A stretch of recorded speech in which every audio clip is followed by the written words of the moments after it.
सभी को जय मसीह की। वचन हम तभी सिखा सकते हैं जब हम खुद सीखते हैं। सिर्फ आके हम अगर खड़े होकर प्रचार करें तो वो जरूरी नहीं है जब तक हम खुद अपने जीवन में उसे लागू ना करें। आज तक हम लोग वचन सुनते आए हैं कि आशीष कैसे मिलती है, उद्धार कैसे होता है, चंगाई कैसे होती है, लेकिन परमेश्वर ने हमें सिर्फ इतने तक सीमित नहीं रखा है कि हम सिर्फ उद्धार पाएं, चंगाई पाएं, आशीष पाएं। उसके आगे भी हमारे लिए उसने बहुत सी योजनाएं रखी हैं, जिसमें सबसे बड़ा तैयारी।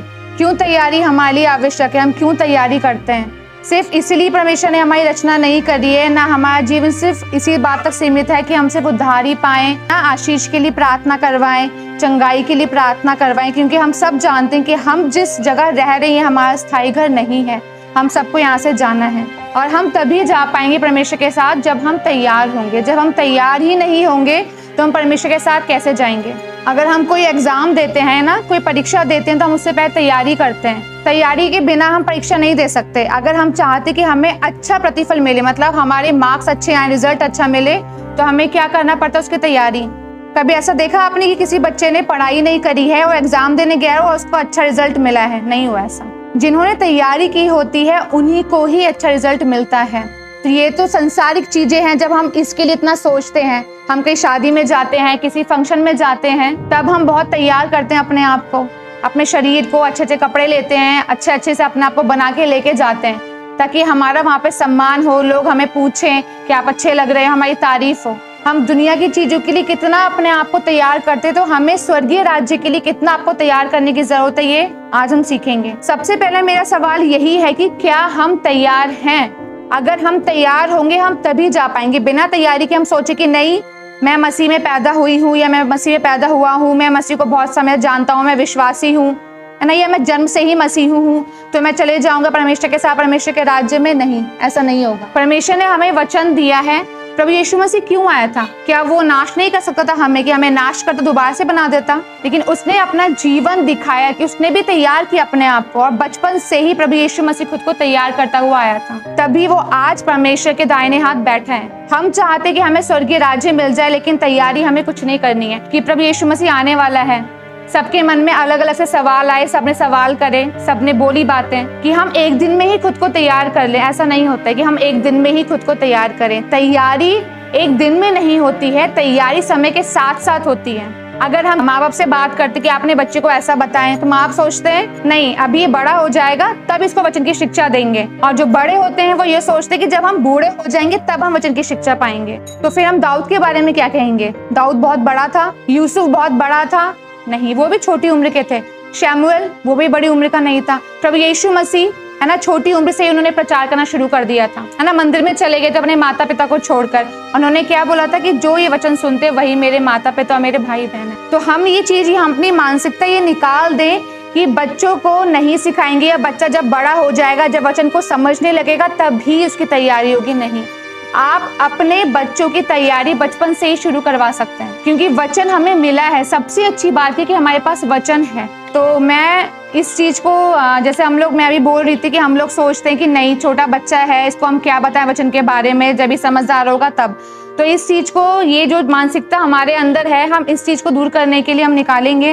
पहला शमूएल 3 अध्याय 1 पद। वह बालक शमूएल एली के सामने यहोवा की सेवा टहल करता था। उन दिनों में यहोवा का वचन दुर्लभ था और दर्शन कम मिलता था। परमेश्वर कम बातचीत करता था। यहाँ पे साफ साफ वचन में लिखा है। जैसे मैं अभी बोल रही थी, हम सोचते हैं कि नहीं बच्चा जब समझदार हो जाएगा तभी हम वचन के बारे में बताएंगे, तभी वो सीखेगा।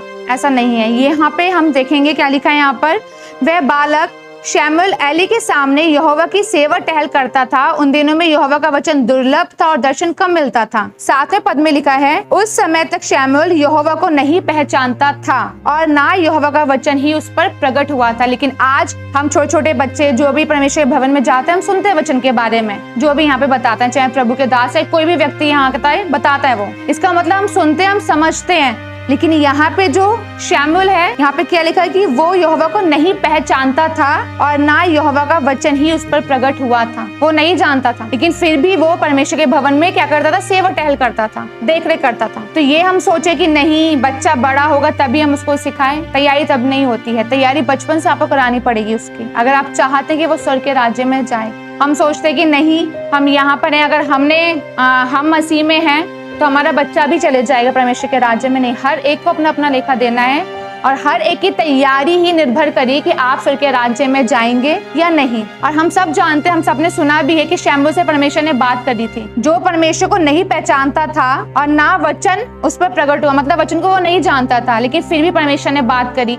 ये तब होता है जब उसकी तैयारी होती है। शमूएल को तैयार किया जा रहा था। इससे पहले हमने क्या पढ़ा कि शमूएल यहोवा को नहीं पहचानता था, ना वचन उस पर प्रकट हुआ था। पहले शमूएल 3 अध्याय के 10 पद में, और पहले के समान पुकारा, शमूएल शमूएल। शमूएल ने कहा, कह क्योंकि तेरा दास सुन रहा है। आज हम किसकी सुनते हैं? हम परमेश्वर के वचन की सुनते हैं, लोगों की सुनते हैं, या दुनिया की सुनते हैं? मैंने एक इमेज पढ़ी थी, उसमें ये लिखा था कि आप अपने बच्चों को वचन की शिक्षा दें। अगर आप उसको वचन की शिक्षा नहीं देंगे तो दुनिया उसको अपनी शिक्षा देना शुरू कर देगी। और आज यही हो रहा है। बच्चे वचन की शिक्षा कम, दुनिया की शिक्षा ज्यादा सुन रहे हैं। सिर्फ ये बच्चों के लिए नहीं है, ये हर उस व्यक्ति के लिए जो चाहते कि मैं स्वर्ग के राज्य में जाऊं। और बिना तैयारी के हम सोचे कि हम स्वर्ग के राज्य में चले जाएंगे तो ये संभव नहीं है। छोटे बच्चे का मैंने आपको एग्जाम्पल दे दिया, यहाँ पे उदाहरण बताया शमूएल के बारे में। अब हम सोचे कि नहीं, सिर्फ बच्चे की तैयारी करनी है, जवान अपने आप को सोचे कि नहीं हमें तैयारी नहीं करनी है, हम थोड़ा उम्र निकल जाए, जब थोड़े बुजुर्ग हो जाएंगे तब हम वचन को पढ़ेंगे, तब वचन को सुनेंगे। तो उसके बारे में हम निकालेंगे दानियेल की पुस्तक। हम सबने पढ़ा है दानियेल के बारे में।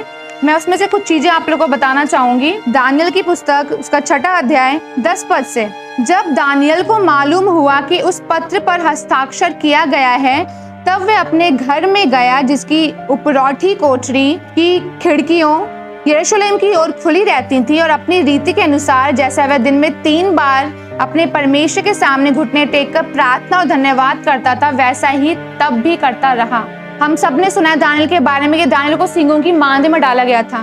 कुछ तो ऐसा हुआ था जो दानियेल सिंगों की मांद से बच गए। वचन में आगे लिखा है, जिन्होंने उसको डलवाया था, जब उनको डाला गया तो वो नहीं बचे, उनकी हड्डियां तक सिंहों ने चबा दी थी, कुछ नहीं मिला। दानियेल क्यों बचे? अब वो लोग क्यों नहीं बचे? क्योंकि ना वो परमेश्वर को जानते थे, लेकिन दानियेल परमेश्वर को जानता था।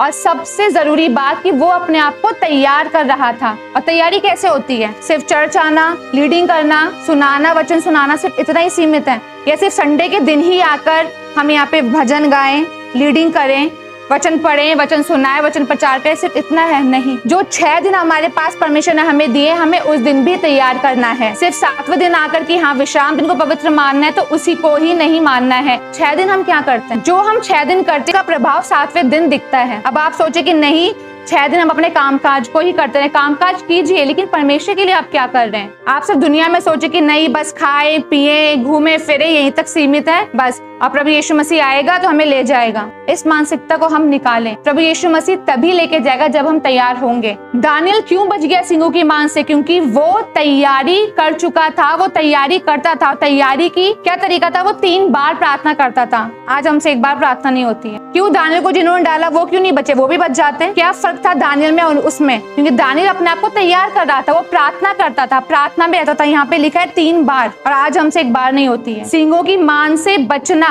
बहुत बड़ी बात है। और जब दूसरे व्यक्ति को डाला गया था वो नहीं बचे। यहाँ पे दोनों चीजें बताई परमेश्वर के वचन में। बचता वही है जो तैयारी करता है, और जो तैयारी नहीं करता है वो नहीं बचता है। शद्रक, मेशक, अबेदनगो, इनके बारे में भी हम सब ने सुना है। आग की भट्टी को 7 गुना धधकाया गया था। हम जब पढ़ते हैं, सुनते तो हमें बहुत वो लगता है कि हाँ साधारण सी बात है, ज्यादा नहीं होगा। लेकिन जो लोग उस समय आग की भट्टी में थे, हम उसको एक बार सिर्फ कल्पना करके सोचे कि 7 गुना धधकाया जा रहा है, 3 लोग उसमें डाले गए हैं। ये उनकी तैयारी थी जो वो बच गए। वचन बताता है कि उनके जूतों में से, उनके पैरों में से आग की गंध भी नहीं आ रही थी। कितनी बड़ी बात है, ये तैयारी है। आज हम तैयारी के समय सो जाते हैं, वचन चलता होता है, हम कहते हैं नहीं तैयारी करने की क्या जरूरत है, खा रहे हैं पी रहे हैं, खाने को मिल रहा है, पहनने को मिल रहा है, ओढ़ने को मिल रहा है, तो क्या जरूरत है। लेकिन हम भूल जाते हैं कि परमेश्वर ने हमें अपनी समानताएं बनाया, और क्यों बनाया है। और हम क्या सिर्फ यहीं रहेंगे? कोई है यहाँ पे जो हमेशा के लिए यहीं रहेगा?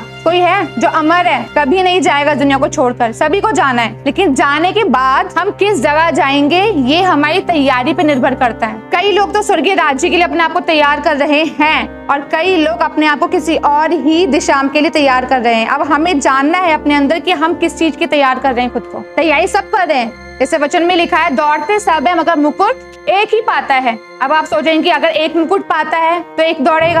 हमें भी दौड़ना है, हमें वो हर एक बनना है ताकि हम परमेश्वर के राज्य में जा सके। वचन में लिखा है मैं जाता हूँ तुम्हारे लिए जगह तैयार करता हूँ ताकि जहाँ मैं रहूँ वहाँ तुम भी रहो। प्रभु यीशु मसीह को जगह तैयार करने की क्या जरूरत है, लेकिन वो भी तैयार करे क्योंकि वो नहीं चाहता कि हमें कोई भी चीज साधारण मिले। तो जब प्रभु यीशु मसीह जो खुद परिपूर्ण है, सिद्ध है, हमारे लिए जगह तैयार करा, तो क्या हमें तैयार नहीं करना अपने आप को स्वर्गीय राज्य के लिए? हम क्यों इतना बेफिक्र रहते हैं इस दुनिया में कि नहीं बस आए हैं, वचन पढ़ेंगे, पादरी साहब ने वचन दिया, सुना, चलो यहाँ का यही सुना, उसके बाद 6 के दिन, जो 6 दिन हमारे पास है वही काम, 7वें दिन आ गए फिर से हालेलुया, वचन गाया, प्रार्थना करी, बस हो गया। सिर्फ 7वें दिन तैयारी करनी है हमें, या 6 दिन तैयारी करनी है, या 7 के 7 दिन तैयारी करनी है? 7 के 7 दिन। हम सोचते हैं कि नहीं सिर्फ 7वें दिन आ जाएंगे, वचन पढ़ लेंगे, प्रार्थना कर लेंगे, होगी हमारी तैयारी। जब हम किसी परीक्षा की तैयारी करते हैं तो हम सिर्फ एक दिन में सब कुछ पढ़ लेते हैं, या स्टार्टिंग से, शुरुआत से तैयारी कर रहे होते हैं? शुरुआत से तैयारी कर रहे होते हैं। और जब हम तैयारी करें तो हमें प्रतिफल भी वैसा ही मिलता है।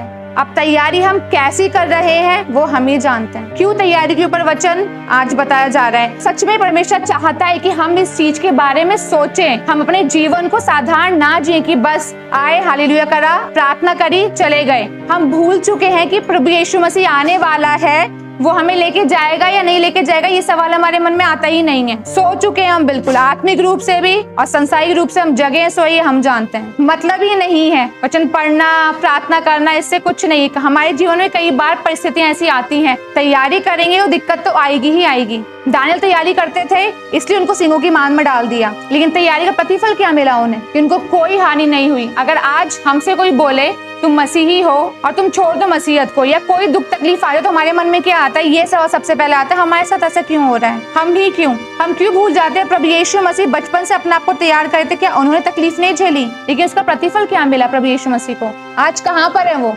परमेश्वर के दाहिने हाथ बैठे।